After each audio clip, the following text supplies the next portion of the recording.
40 дена од големата трагедија во Кочани, 38 потешко повредени во пожарот остануваат на лекување во странски центри.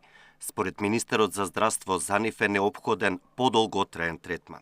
Се надевам дека ќе им обезбедиме најдобра можна рехабилитација, која што ќе биде кај некој месец-два, меѓутоа кај околу 40, тоа ќе трае 6 месеци до 2 години. Тоа е направена анализа од експерти од Велика Британија, кои што имаат огромно искуство со вакви повреди кај пациентите. Така да се подготвуваме, меѓутоа и размислуваме некои потешки случаи да продолжат и подолго за лекување надвор од државата, се со цел да го продолжат животот што поквалитетно и така како што треба во државата кога ќе се врати во Македонија. Наредната недела во добра состојба од болница ќе бидат испишани тројцата повредени кои цело време се на лекување во клиниката за хируршки болести Свети Наум Охридски. Во оваа установа ќе остане само една пациентка која беше третирана и во Србија.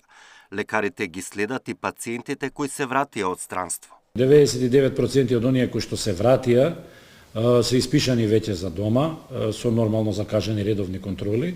Само една пациентка која што беше вратена фактички од Србија се уште е во болницата и ќе има потреба да продолжи нежиниот престој. Сите имаа изгореници од различен обем, сега не можам конкретно за посебен случај, сите имаат различни проценти на изгореници, но генерално најголем дел од нив има и тие така наречени инхалациони повреди, така да посредувањето на состојбата во однос на инхалационите повреди и во онаа фаза во која што е стигнато лекувањето во странство, најголем дел од Србија беа кај нас вратените, во суштина се правеа контролни прегледи, се преврзува и се испраќаа на домашно лекување. По големата трагедија во која загинаа 62 млади лица, 116 повредени беа испратени на лекување во 22 европски држави.